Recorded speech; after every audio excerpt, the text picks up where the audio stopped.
2 दिन बाद मेरे दोस्त वसीम की बहन की शादी है और मैंने हेडक्वार्टर में छुट्टी की अर्ज़ी डाली हुई थी, लेकिन मुझे छुट्टी नहीं मिली। और मैंने वसीम से वादा किया था कि मैं बहन की शादी में ज़रूर आऊँगा। अब आप लोग ये सोच रहे होंगे कि ये वसीम कौन है। चलो मैं आपको वसीम के बारे में बता देता हूँ। इसका नाम 7 है और ये आर्मी में सर्चिंग डॉग है। यार वसीम जी भाई। इन चाइना वाले ने भी हद कर रखी है। इनकी आँख तो खुले ना ढंग से और चले हम तो पंगा लेने। बिल्कुल सही कहा आपने भाईजान, इन चाइना वालों की आँख खुलती नहीं है और हम हिंदुस्तानियों से पंगा लेने चले हैं। चला कुछ खाया आते हैं, कैंप में भूख लग रही है। चलिए भाई। जवान जय हिंद सर। जय हिंद। जवान सारे जवानों को इकट्ठा करो, दुश्मन को कुछ सूचना मिली है। जी सर। यार इन पाकिस्तान और चाइना वाले ने नोक में दम कर रखो। पूरे दिन कदी नूता अटैक और कदी नूता अटैक, पूरे दिन गोड़ी इनकी धड़ाधड़ आवाज आवे, परेशान कर रखे कतई। अरे भाईजान आप दिक्कत मत लो, एक बार हमारी सरकार हम फौजियों को छूट दे दे, जब बताएंगे इन पड़ोसियों को कैसे करते हैं हमला। जवानों, हेडक्वार्टर से सूचना मिली है, जल्दी सारे इकट्ठे हो जाओ। चलो कर्नल साहब बुला रहे हैं। चलो चलो। सारे जवान आ गए? जी सर। वसीम खान तुम दुश्मनों पर नजर रखो। सर आप हमेशा वसीम को बाहर क्यों भेज देते हो? उसे भी दुश्मन की खबर का पता होना चाहिए, वो भी एक फौजी है। हाँ मुझे पता है वो एक फौजी है, लेकिन फौजी होने के साथ साथ वो एक मुसलमान भी है।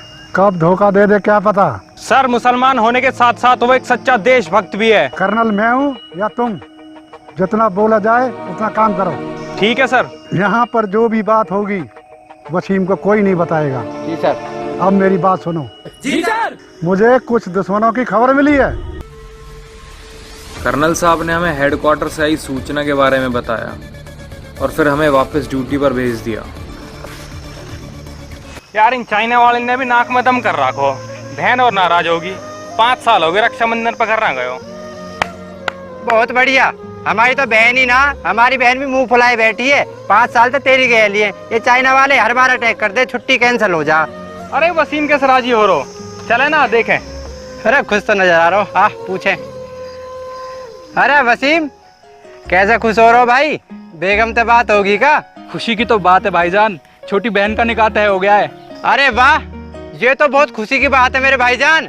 हमारी बहन रुखसाना की शादी तय हो गई। अब तारीख तो बताओ, तारीख क्या है शादी की? अगले महीने है भाईजान।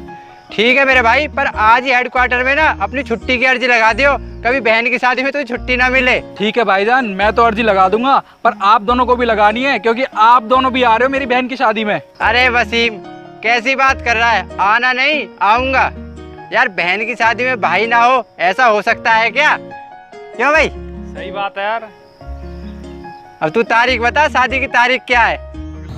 वसीम अपनी बहन की शादी से बहुत खुश था। हम सब भी उसकी बहन की शादी के बारे में बात कर रहे थे और तभी अचानक हम पर दुश्मनों ने अटैक कर दिया।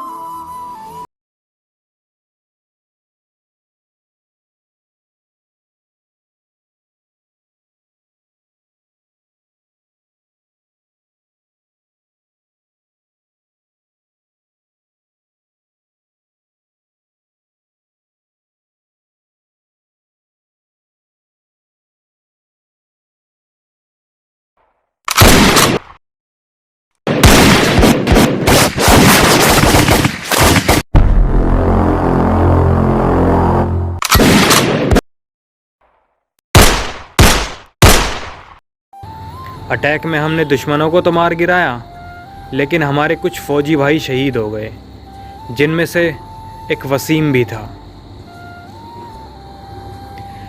वसीम के शहीद होने का कर्नल साहब को बहुत दुख है, क्योंकि वसीम कर्नल साहब की जान बचाते हुए शहीद हुआ।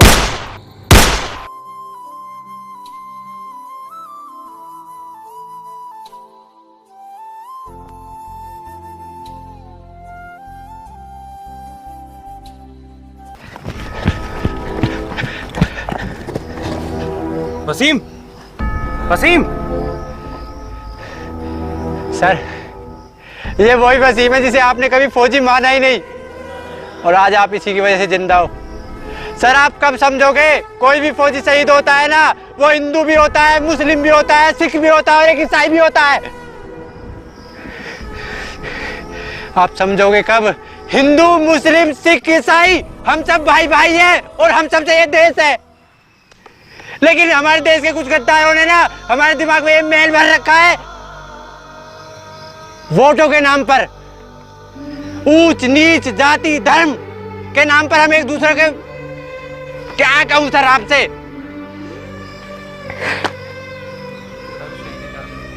शहीदी धर्म से नहीं बलिदान से मिलती है। और शहीद वसीम हो या मैं या कृष्ण, बहन इसकी भी है, बहन मेरी भी है। डोली को हाथ इसे भी लगाना पड़ता है और मुझे भी लगाना पड़ता है। सर यूं तो बहुत मिल जाते हैं देश के खिलाफ गद्दारी करने वाले, लेकिन मैंने अपनी जिंदगी में किसी मुस्लिम फौजी को देश के खिलाफ गद्दारी करते हुए नहीं देखा। सर जो बेटा अपनी माँ को छोड़कर अपनी भारत माँ की रक्षा के लिए बॉर्डर पर खड़ा है, उससे बड़ा भाई, उससे बड़ा बेटा या उससे बड़ा देशभक्त कोई नहीं हो सकता।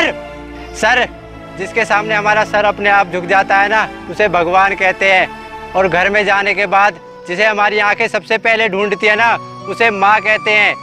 और सर जिसके लिए अपना बलिदान दिया जाए ना, उसे भारत माँ कहा करते हैं। कब समझोगे सर आप इस बात को? वसीम की बहन की शादी थी, और वसीम की बहन का तो वसीम के अलावा कोई भी नहीं है, ना माँ है, ना बाप है, ना भाई है। बस यही था एक भाई वसीम की बहन का। अब कौन कराएगा उसकी शादी? कितना खुश था मेरा भाई।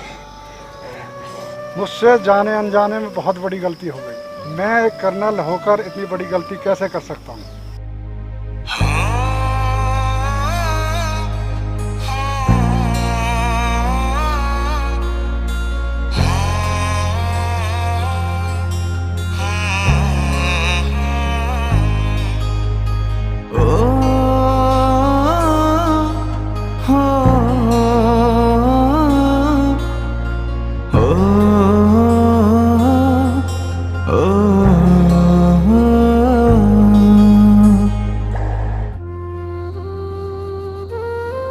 कर्नल साहब को वसीम और सभी जवानों के शहीद होने का बहुत दुख हुआ। और ये थी मेरे दोस्त वसीम की कहानी।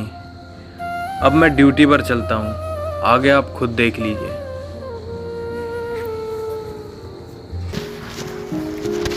जवान यहाँ आओ। यही सर। सभी जवानों से बोलो अपना सामान पैक कर लें। सर किस लिए? कल वसीम की बहन की शादी है। हेडक्वार्टर से मैंने अपनी बटालियन की 2 दिन की छुट्टी ले ली है। सर ये तो बहुत खुशी की बात है। मैं वसीम की बहन का कन्यादान करके एक पिता का फर्ज निभाऊंगा, और सभी जवान डोली के हाथ लगा के एक भाई का फर्ज निभाना। जी सर। जवान सभी जवानों से बोलो चलने की तैयारी करें। मैं भी सभी जवानों से कहता हूँ। कर्नल साहब तो ये बात समझ गए कि हम सब एक हैं, मगर आप सब लोग ये बात कब समझोगे? हमें फक्र है हर एक उस फौजी पे जो इस देश के लिए मर मिटने को हमेशा तैयार रहते हैं। दोस्तों इस वीडियो को इतना फैलाओ कि जब भी कोई इस वीडियो को देखे, चाहे वो बच्चा हो, बूढ़ा हो या कोई जवान, गर्व से कह सके कि हाँ मैं एक हिंदुस्तानी हूँ। जय हिंद।